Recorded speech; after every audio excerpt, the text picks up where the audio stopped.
Bom dia, ou melhor, boa tarde. Tudo bem com você? Quero te dar as boas-vindas, dizer que aqui na Nova Semente nós somos uma comunidade de braços abertos para te receber. Não sei se você está vindo pela primeira vez ou não.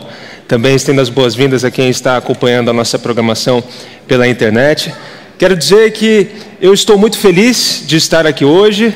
Neste ano estou trabalhando com a equipe pastoral da Nova Semente, mas fico de maneira específica na comunidade da Vila Madalena. Não sei quantos já tiveram a oportunidade de conhecer. E quando o pastor Tonácio me convida para vir aqui compartilhar a palavra de Deus nesse momento da comunidade, meu espírito sempre se enche de alegria, porque eu acho muito gostoso. Acho que realmente a gente tem uma experiência muito boa juntos. Espero que você também esteja se sentindo bem. Espero que você também esteja disposto a, nesses próximos minutos, ouvir e deixar Deus atuando no seu coração. Nós estamos trabalhando nos últimos sábados uma série relativamente nova, com a seguinte pergunta: impossível para quem? Impossível para quem? E diante de alguns relatos de milagres do livro de João, nós estamos aprendendo um pouco mais sobre quem é Deus e aprendendo que para Ele nada é impossível. Hoje eu te convido a abrir a Bíblia ou acessar aí no seu celular ou em qualquer outro dispositivo, no livro de João, evidentemente, no capítulo 4, a partir do versículo 43. Nós vamos ler mais um milagre de Cristo e aprender um pouco mais com Ele a respeito de quem Ele é. João, capítulo 4, versículo 43, a história nos diz o seguinte: passados 2 dias, partiu dali para a Galiléia, porque o mesmo Jesus testemunhou que um profeta não tem honras na sua própria terra. Assim, quando chegou a Galiléia, os galileus o receberam, porque viram todas as coisas que ele fizera em Jerusalém, por ocasião da festa a qual eles também tinham comparecido. Dirigiu-se de novo a Caná da Galiléia, onde da água fizera vinho. Ora, havia um oficial do rei, cujo filho estava doente em Cafarnaum. Tendo ouvido dizer que Jesus viera da Judéia para a Galiléia, foi ter com ele e lhe rogou que descesse para curar o seu filho, que estava à morte. Então Jesus lhe disse: se porventura não virdes sinais e prodígios, de modo nenhum crereis. Rogou-lhe o oficial: Senhor, desce antes que meu filho morra. Vai, disse-lhe Jesus, teu filho vive. O homem creu na palavra de Jesus e partiu. Já ele descia quando os seus servos lhe vieram ao encontro, anunciando-lhe que seu filho vivia. Então indagou deles a que hora o seu filho se sentira melhor. Informaram: ontem, à hora 7ª, mais ou menos a 1h da tarde, a febre o deixou. Com isto, reconheceu o pai ser aquela precisamente a hora em que Jesus lhe dissera: teu filho vive. E creu ele e toda a sua casa. Foi este o segundo sinal que fez Jesus depois de vir da Judéia para a Galiléia, e assim se encerra a história. Você que acompanhou a leitura, você entendeu o que aconteceu aqui? Não é a história do centurião romano, é parecida, mas não é a mesma, onde Jesus, à distância, traz alguém que estava morrendo à vida novamente. Nós vamos falar um pouquinho mais a respeito dessa história, mas a primeira coisa que eu gostaria de destacar é o seguinte: esse homem, esse personagem, estava diante de uma impossibilidade da vida, diante de um impossível da vida, que era a morte iminente do seu filho. E eu te faço uma pergunta agora, você que está aqui hoje: você possui algum impossível, alguma impossibilidade na sua vida? Quando eu penso a respeito desses impossíveis da vida, eu lembro de uma história que aconteceu comigo quando eu tinha 10 anos de idade. Era o período de férias escolar, era verão, eu morava num condomínio e nesse condomínio tinha piscina. Então você já entende um pouco dessa combinação: criança, férias, calor, piscina. A gente passava o dia inteiro na piscina. Acho que algumas crianças aqui são assim, aquela bagunça toda, né? Engolindo água, pegando tudo que é micose, pegando e outras coisas piores. Mas criança gosta, criança se diverte. Nesse dia, um dia bem quente, não foi nem um pouco diferente. Nós estávamos ali já no final do dia, já naquele clima de final de festa, já sem muita energia, quase indo para casa, quando de repente um amigo meu veio com uma proposta indecente. Ele veio falando assim: vamos apostar uma corrida e ver quem é mais rápido? E eu não sei você, mas eu não sou muito fã de competições. E não é porque eu tenho um caráter maravilhoso, não quero que ninguém ganhe, outro perca. Não é por isso, não, é porque eu não gosto de perder. E como na maioria das vezes a gente perde em tudo na vida, a maioria é assim, eu já prefiro nem entrar na competição. Você pode chamar isso de covardia, eu chamo isso de bom senso. Eu falei, não, que vai apostar corrida aqui nada, eu vou para casa, estou cansado. Mas aí tinha uma galerinha em volta e eles começaram, tá fugindo, vai lá, aposta corrida. E aí você sabe que isso já mexe um pouquinho com o orgulho masculino, né? E eu falei, caramba, e agora? Eu vou ficar com uma má fama aqui entre a molecada, não posso negar, mas eu vou perder. E pior que esse menino, era um desses meninos que parece que é criado não dentro de casa, mas criado dentro de um clube. Ele jogava bem futebol, jogava bem basquete, jogava bem vôlei, jogava bem tênis, jogava bem tudo, inclusive nadava bem. E o máximo que eu sabia fazer era bater o braço e a perna e ficar em cima da água, né? Não afundar. Quer dizer, tentar não afundar. Eu não tinha essa técnica toda. E aí eu falei, não vou participar. E aí minha situação piorou. Sabe por quê? Uma pessoa muito especial para mim entrou na piscina, meu pai. Eu acho que ele estava chegando do trabalho, alguma coisa assim, me viu na piscina, era final do dia já, final da tarde, e ele foi até a piscina, e ele chegou exatamente nesse momento onde estava esse conflito, vai ou não vai, vai para a corrida ou não vai, vai para a corrida ou não vai. E aí eu falei, piorou tudo, porque agora eu não posso negar, porque senão eu vou parecer um fujão para o meu pai, e agora eu também não posso perder, porque se eu perder, eu não quero perder na frente do meu pai. Caramba, que confusão. E a situação piorou mais ainda. Sabe por quê? O menino falou, eu ainda te dou uma vantagem. Eu havia dado uma desculpa dessas bem esfarrapadas, falando, eu não sei mergulhar, né, pular mergulhando, aquela coisa bonita de Olimpíadas, não vai dar certo. Ele falou, não, tudo bem, você começa de dentro da piscina, eu te dou alguns segundos de vantagem e depois eu disparo. Aí eu falei, agora não vai ter jeito. Agora eu vou ter que encarar o desafio, senão a fama vai ficar muito ruim. Falei, tudo bem, vamos apostar essa corrida aí. Vou perder, mas vamos lá, pelo menos não fugir. Eu comecei de dentro da piscina, quando deram a largada é coisa para corrida de cavalo, né? Mas quando deram o start, eu não gosto de nadar de olho fechado, não me sinto bem, apesar de o olho arder. Mas para mim é como se meu olho tivesse fechado, porque eu não via mais nada ao meu redor. Não via e não ouvia. Era só pensava numa abraçada atrás de outra. E não era assim bonitinho, não. Era um desespero total. Mas uma abraçada atrás de outra, uma abraçada atrás de outra. Eu nem vi quando é que ele pulou na piscina, quando ele não pulou. Quando eu cheguei do outro lado, eu virei, também não sei como. Evidentemente não foi daquele jeitinho bonito que nadador profissional faz. Mas nem que eu tenha saído e pulado, sei lá. Eu voltei e de repente já estava sem fôlego quando eu cheguei na beira da piscina. Parece que meu olho abriu novamente. E eu olhei e percebi, sabe o quê? Que eu tinha ganhado.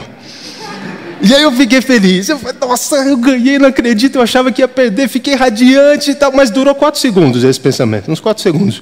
Porque depois de 4 segundos me veio outro pensamento, que foi o seguinte, você ganhou porque você teve uma vantagem. Você ganhou porque teve uma vantagem. Aí eu fiquei, ganhei ou foi por causa da vantagem? Ah, foi por causa da vantagem. É, pessoal, ganhei por causa da vantagem. O rapaz, não, poxa, eu quase alcancei você e tal. Não, foi por causa da vantagem, foi por causa... Ah, foi por causa da vantagem? Foi. Então vamos outra. Aí eu falei, você tá maluco? Tchau, já saí correndo da piscina e fui para casa que eu já estava quase nem conseguindo respirar direito. Chegando em casa, meu pai me chamou e falou assim, olha, você tem que acreditar mais em você. Eu disse, por quê, pai? Ah, você estava com medo lá de competir com o menino da tua idade, do teu tamanho. Perdão. Eu falei, não, pai, mas ele nada bem, eu não sei nadar. Você tem que acreditar mais em você. Eu falei, pai, foi só por causa da vantagem. Aí meu pai disse, quando ele pulou, ele praticamente te ultrapassou. Você já estava ali gastando energia, dando braçada na água. Quando ele pulou, ele praticamente te ultrapassou. Mesmo assim, você ganhou. Deixa eu te ensinar uma lição. Acredite, de verdade, acredite, e você vai conseguir. Na vida, acredite, e você vai conseguir. E aquilo ali mexeu comigo, e eu falei, tá bom, pai, então vou colocar isso em prática, né? Estava na escola um determinado dia, tinha uns 10 anos ainda. A professora fez uma dinâmica na frente da classe, onde ela dava um prêmio para quem participasse, mas só ela que escolhia. E eu queria ser muito escolhido, mas não podia levantar a mão nem nada, porque senão eu não escolhia. E aí eu queria ser escolhido... Perdão de novo. E aí, quando eu já era cristão, quando o cristão quer muito alguma coisa, o que ele faz, igreja? Ora, e eu orei. Falei, não vou colocar de joelhos, apesar que eu sei que Jesus gosta mais quando a gente ajoelha, né? Eu pensava isso, mas eu não vou ajoelhar porque vai ser muito ridículo. Então eu vou somente juntar a mãozinha, tomara que sirva. E aí eu juntei a mão e fiz uma oração, por favor, Jesus, deixa que a professora me escolha. E eu terminei a oração e fiquei pensando, acredita que vai dar certo, acredita que eu consigo, acredita que vai dar certo, acredita. E a professora escolheu uns 4, e aí ela falou que ia escolher o último, eu falei, tem que ser agora. Ela olhou para mim e falou, Gabriel, vem aqui na frente. Eu fiquei feliz, eu imagino que ela deve ter me visto orando, né, para participar, assim, deve ter me dado um prêmio. Outra vez, a escola foi fazer uma peça a respeito de Pedro, quando ele ressuscita Dorcas, você deve conhecer essa história, no livro de Atos. E alguém tinha que ser o Pedro. E eu queria ser o Pedro, né? Pedro, né? Teu nome, brother? Queria ser o Pedro. E aí, a professora falou, quem vai ser o Pedro? E todo mundo fez uma bagunça. Eu. Eu falei, não é assim. Meu pai falou que acreditando dá certo. Então, deixa eles lutando, eu vou só acreditar aqui na minha. A professora olhou, você não. Vocês estão bagunçando demais. Gabriel, você que está quietinho aí no canto. Você quer ser Pedro? Eu falei, olha aí, ó, dá certo, acredita que vai dar certo. Determinado outro período de férias, lá no Rio de Janeiro, apesar de ser verão, estava chovendo. Imagina, né, a tortura que é estar no Rio de Janeiro e não... Tudo bem. E a gente estava lá dentro da casa dos meus primos, ainda criança também, fazendo algo que todo moleque faz, né? Pelo menos hoje em dia, jogando videogame, porque não tinha o que fazer fora. E era um desses jogos, assim, quem é mais novo sabe que tem fases, você tem que cumprir as coisas, e no final geralmente tem um chefão, e aí é muito difícil passar do chefão, e ninguém conseguia. Todo mundo ia e perdia, inclusive eu, todo mundo ia e perdia. Aí eu lembrei das palavras do meu pai, acredita que você consegue. E tentei falar isso para animar o espírito da galera. Eu falei, gente... Vamos lá, vamos acreditar que a gente consegue passar desse chefão. Que preocupação terrível, né? A gente consegue passar desse chefão e a gente vamos acreditar que vai dar certo. Só que a minha intenção, que era de trazer ânimo e confiança, foi um tiro pela culatra, foi por outro caminho. Porque eles começaram a debochar de mim. Eles falaram, por que você está falando isso? Meu pai me disse que tudo nessa vida que eu realmente acreditar, eu vou conseguir. A gente pode conseguir. Então, se eu der um pulo e acreditar que o meu pulo vai ultrapassar um prédio de 150 andares, eu vou conseguir? Eu parei. Acho que não, né? Começaram a rir da minha cara. Aí um outro falou assim, e se eu achar que eu posso atravessar o oceano nadando, só com o meu corpo, só com o meu braço? Se eu acreditar, eu vou conseguir? Acho que não. E aí começaram a rir da minha cara, e eles começaram a falar algumas outras coisas, e eu não lembro mais o que eles falaram, e aí eu fiquei meio amuado, e talvez ali eu tenha me deparado com a primeira situação, ou com a primeira internalização de uma certeza que realmente na vida tem algumas coisas que não é só acreditar que a gente consegue, porque realmente na vida nós nos deparamos com uma série de impossíveis, de impossibilidades. E eu pergunto novamente agora, você possui algum impossível, alguma impossibilidade na sua vida? Talvez eu esteja falando aqui com uma pessoa que tem a impossibilidade, sabe do quê? De uma atividade simples e básica do dia a dia, de dormir. As outras vezes que eu vim aqui, eu falei do meu casamento, e geralmente eu falo sobre ele porque eu sou recém-casado, então está naquela fase de vento e popa, alegria, paixão. Nossa Senhora, que maravilha, né? Na verdade, tem as nossas brigas, e geralmente por conta de mim. Quem conhece a Marina sabe que ela é dócil demais, é muito mansa, então geralmente as nossas brigas vêm pelo meu estresse, pela minha angústia.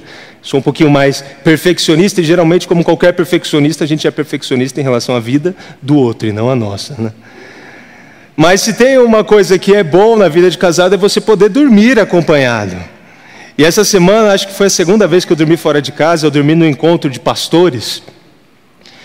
Dormi sozinho na minha cama, já estava ali carente, com saudades e tudo mais. E para piorar a situação, um determinado pastor, que também estava dormindo no quarto, começou a roncar loucamente. E aí eu falei assim, nossa, que diferença quando estou acompanhado da Marina, não é verdade?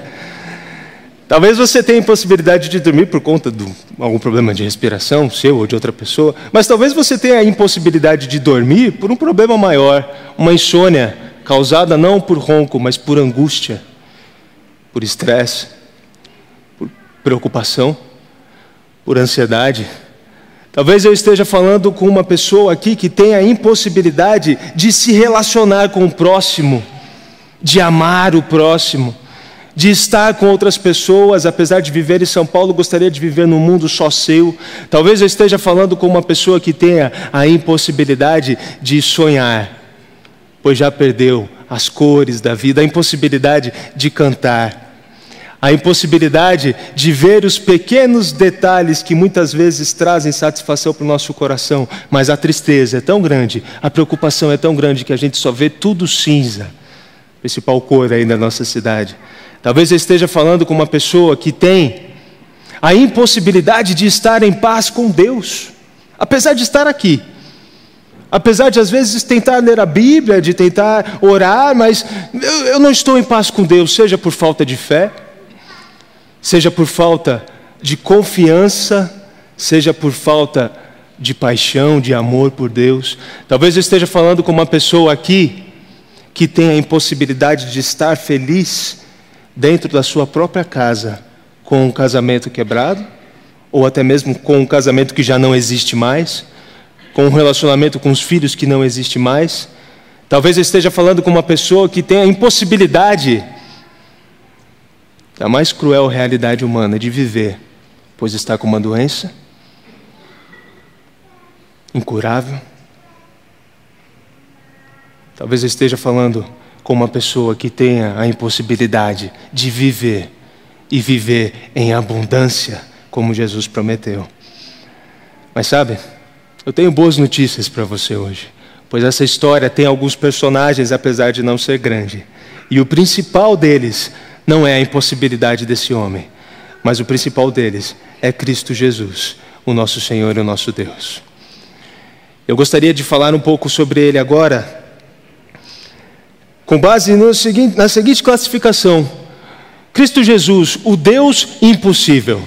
O Deus impossível. Eu gostaria de falar duas características a respeito desse Deus impossível. A primeira delas é a seguinte: o ser impossível. Por que o ser impossível? Analisando a história, final do capítulo 4 de João, Jesus programou uma viagem para a Galileia. E por que ele programou uma viagem para a Galileia? E na realidade programou e realizou. Porque lá na Galileia, foi isso que eu falei? Tá certo. Porque ele estava realizando o seu ministério na Judeia, que era ao sul de Israel. Porém, na Judeia, era onde havia maior concentração de líderes religiosos, pessoas que se achavam os referenciais da sociedade naquela época.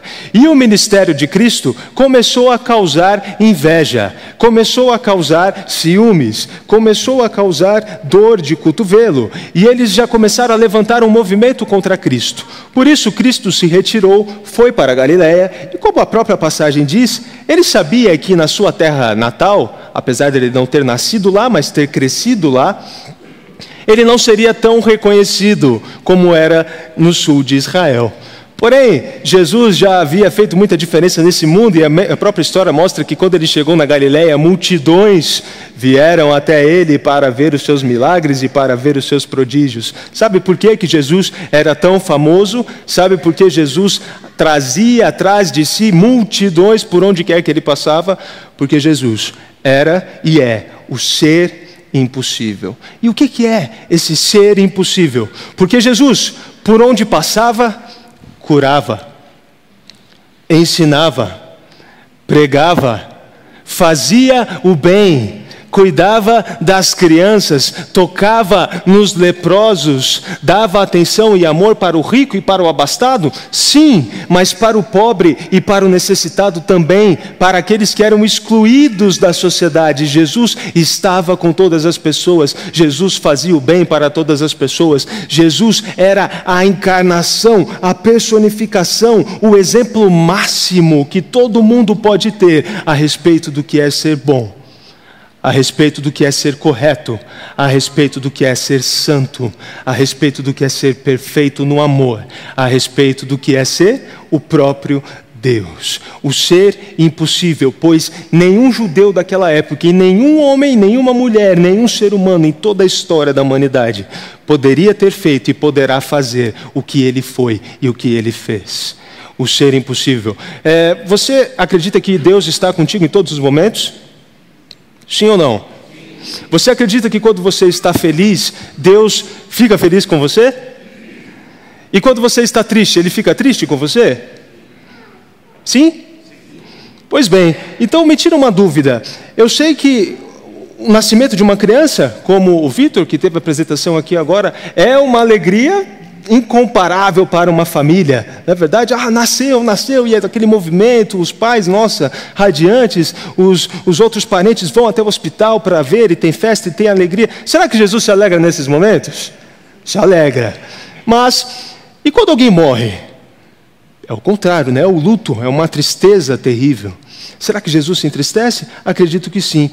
Só que, em todos os minutos, praticamente, na face da terra, você tem pessoas nascendo, e você tem pessoas falecendo, pessoas morrendo. Isso significa que em todos os instantes Deus está completamente feliz e completamente triste. E aí eu te pergunto, como explicar isso?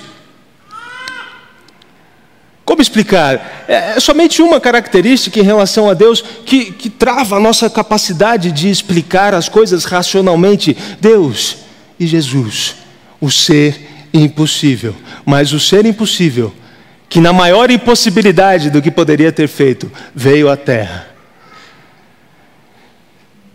O ser imortal se colocou num corpo mortal, o ser infinito se colocou numa realidade finita, o ser perfeito numa realidade imperfeita, mas tudo isso por você, por mim, por todos os seres humanos.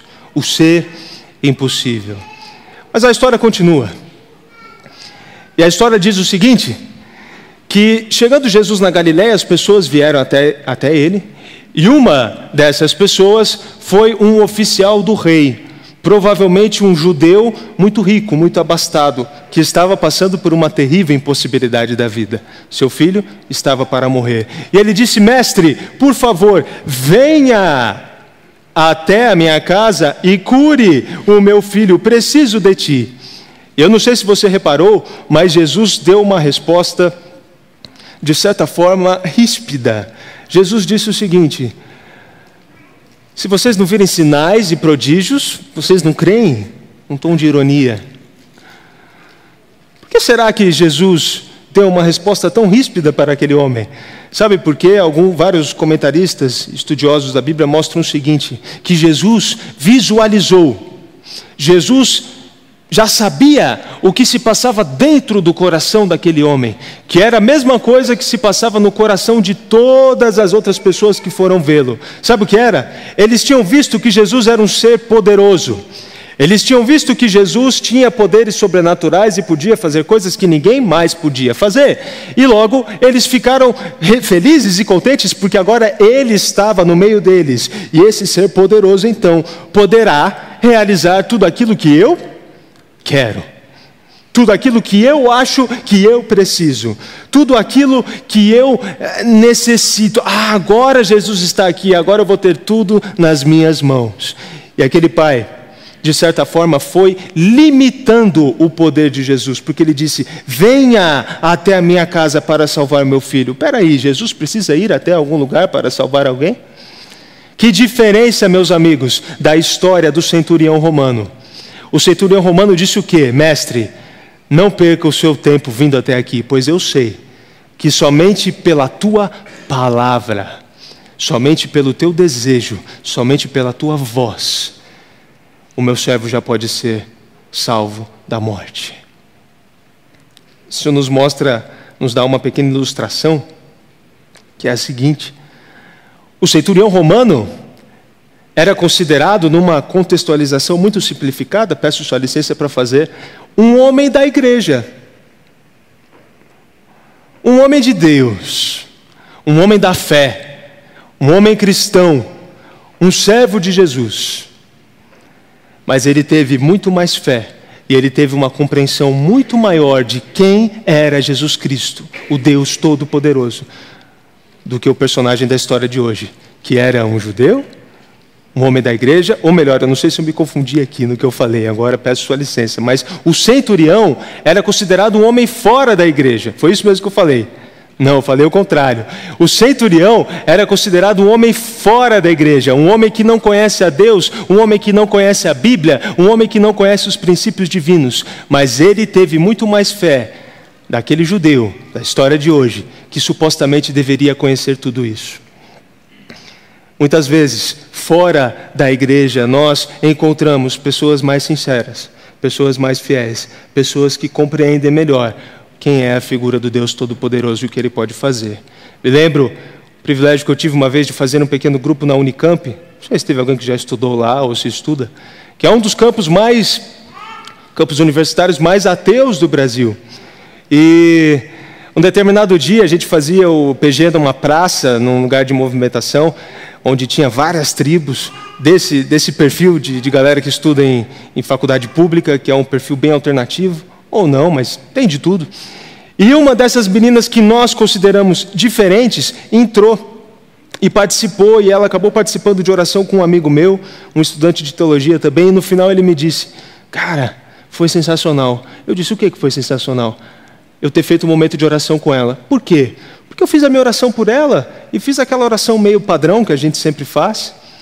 E quando ela foi orar, ela disse que não sabia como fazer isso. Eu disse: fala o que está saindo do teu coração. E de repente ela orou por mim, e eu nunca senti uma oração mais sincera e uma oração mais pura do que a oração que aquela menina fez. Não tinha uma formalidade, não tinha palavras rebuscadas e nem conceitos teológicos, mas tinha amor. E eu pude sentir isso. Às vezes é fora da igreja, às vezes é fora da Nova Semente, onde você vai encontrar pessoas de coração puro. Isso não limita que aqui também tem, e pelo contrário, eu acredito que todos vocês que aqui estão também têm esse coração, mas é importante para a gente deixar de lado o preconceito, muitas vezes que temos, o preconceito quando colocamos um muro de que as pessoas lá fora não prestam, não são isso, não são aquilo. Não é isso que a Bíblia mostra. A Bíblia mostra que existem servos verdadeiros de Deus em todos os lugares. Sabe o que essa história nos mostrou? Segunda característica desse Deus impossível: o amor impossível. O ser impossível de amor impossível. Porque aquele homem foi falar com Cristo, limitando o poder de Cristo. Cristo disse o seguinte: vocês veem os meus sinais, os meus prodígios, e vocês acham que é isso que faz com que eu tenha poder? Não é isso, é a minha pessoa. Eu sou o Deus Todo-Poderoso. E às vezes a gente pede um sinal para Deus.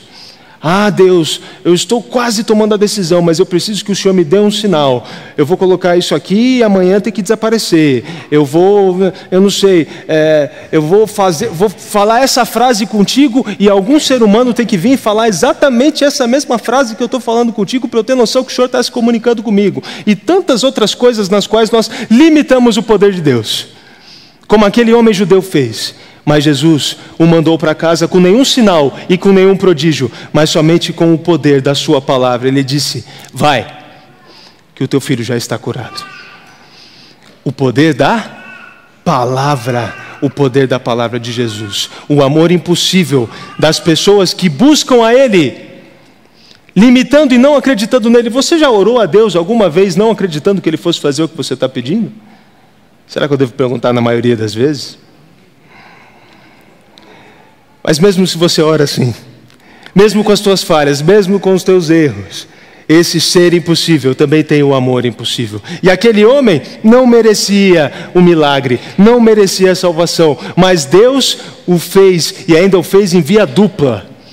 Quando Ele disse: vai que o teu filho está curado, Ele transformou a vida do filho. Mas quando Ele disse: vai, sem prodígios, sem sinais, mas só pelo poder da minha palavra, Ele também transformou a vida espiritual daquele homem que aprendeu que confiar em Deus não é somente confiar em milagres, não é somente confiar em piruetas espirituais, mas confiar na palavra do Senhor. Em tudo que Ele fala, o amor impossível que é derramado na vida de pessoas que o buscam sem confiar no poder dEle, mas mesmo assim é derramado. O amor impossível de pessoas que dizem que são dEle, mas não seguem nada do que Ele pede. O amor impossível de pessoas que zombam dEle. O amor impossível de pessoas que combateram a Ele, que lutaram contra Ele. O amor impossível de pessoas que o mataram, pois Ele disse: Pai, perdoa-os, pois não sabem o que fazem. O amor impossível de uma raça caída pelo pecado, uma raça egoísta, uma raça hipócrita, uma raça falsa, uma raça suja, um lixo.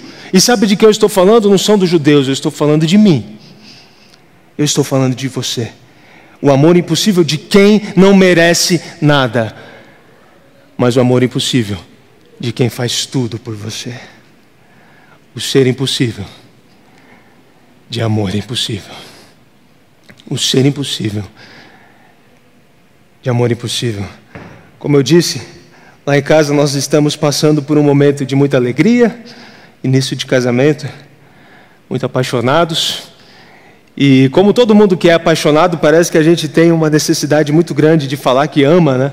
Toda hora eu te amo, eu te amo. E de escutar que é amado também, né? Ah, você me ama, eu te amo, você me ama, eu te amo, você me ama. Tem muito disso. Já falei no primeiro culto isso, o pessoal falou, tem que ser assim pro resto da vida, viu? Outras pessoas vieram comentar. E lá em casa, a gente até entrou numa armadilha do amor, se é que pode falar assim, porque geralmente quando alguém fala, ou eu ou a Marina, quando começa o assunto falando assim, ah, eu te amo, o outro respondia, ah, eu te amo muito mais. Em amor não tem competição, né? Mas parece que a gente não consegue deixar isso de lado. Não, eu tenho que amar mais.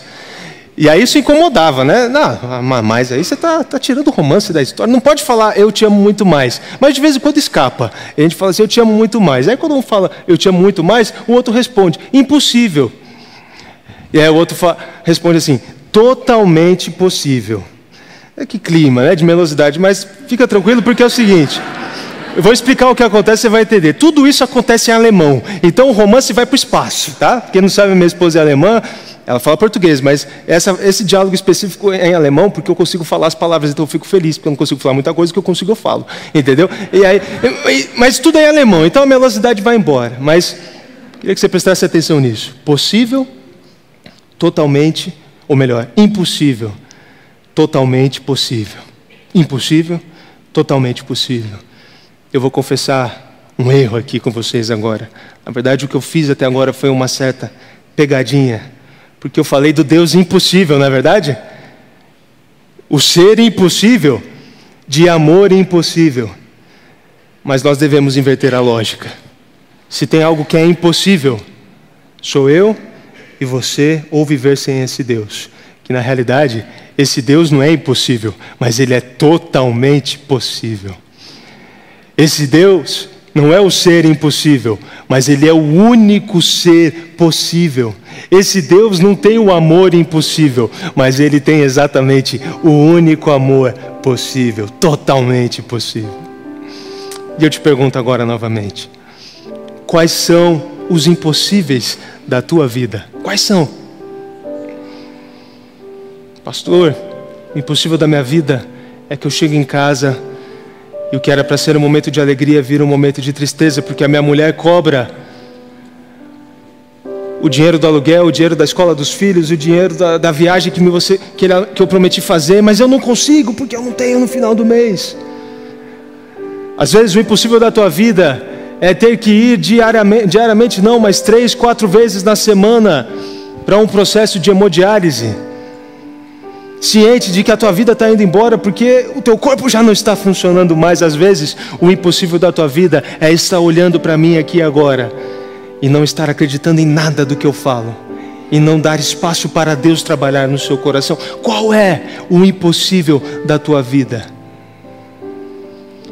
O meu convite, o meu apelo é, seja qual for, em qual área for, e provavelmente eu esqueci, talvez eu não esteja contemplando algum impossível da tua vida, mas você sabe qual é. Seja qual for, jogue nas mãos do Deus que é totalmente possível. E todas as impossibilidades da tua existência se tornarão totalmente possíveis também. Hoje eu entendo o que meu pai me disse: acredite e você vai conseguir. Porque não é acreditar no eu, não é acreditar em você, mas acredite em Deus. Amém? E você vai conseguir. Sabe por quê? Porque com Deus, eu acredito sim que eu posso pular numa altura muito maior de 150 metros de um prédio e sei lá o que, 150 andares. Porque eu acredito que eu vou dar um pulo tão grande um dia que eu vou chegar no paraíso, no céu. Porque com Deus, eu acredito que eu posso sim cruzar o oceano a nado, porque Ele cruzou galáxias, universos, para vir até a Terra e me salvar. Com Deus eu acredito sim que eu posso mover montanhas, porque o poder dEle move o meu coração. E isso é muito mais difícil e muito mais extraordinário do que mover terra. Como diz Paulo, com Deus e em Deus, aquele que nos fortalece, eu, você, nós podemos todas as coisas. O Deus impossível hoje se faz totalmente possível. Deixe Ele entrar na sua vida, deixe Ele entrar no seu coração, deixe Deus ser possível em você. Que Deus te abençoe.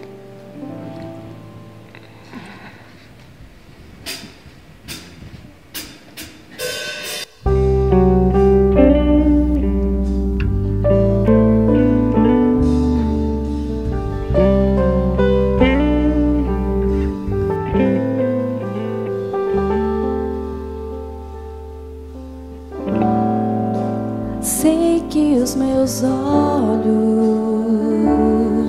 sempre atentos, permanecem em mim, e os teus ouvidos estão sensíveis para ouvir meu clamor. Posso até chorar,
teus olhos, sempre atentos, permanecem em mim,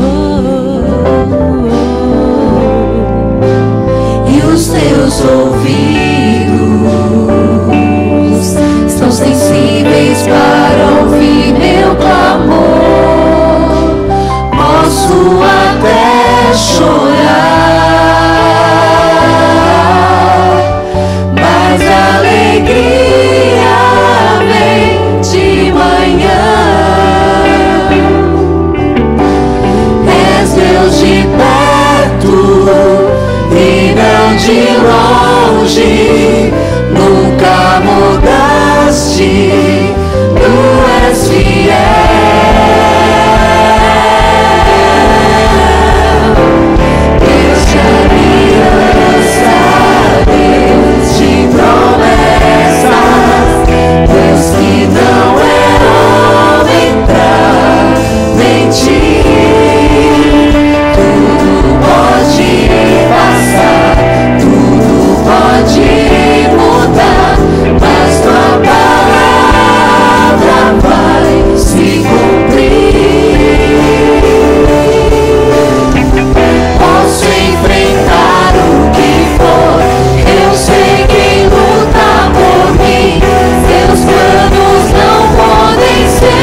Amém? Vamos falar com esse Deus. Querido Senhor, muito obrigado porque mais uma vez nos deu esse privilégio, essa grande felicidade de estarmos juntos, Senhor, como família, reunidos para aprender do Teu amor e para aprender a confiar, Senhor, confiar em Ti. Não somente nos Teus sinais, não somente nos Teus prodígios e milagres visíveis, mas no poder da Tua palavra, na garantia de que o Senhor nos ama, de que o Senhor quer o melhor para nós. E Senhor, com essa certeza, que saiamos daqui hoje livres, por saber que as nossas impossibilidades não são nada perto de Ti, o Deus do impossível, o Deus que faz tudo por nós. Que o Senhor nos guarde, que o Senhor nos proteja, que o Senhor nos ilumine e que daqui em diante, mais uma vez, tenhamos uma vida renovada contigo, Senhor. Em nome de Jesus. Amém.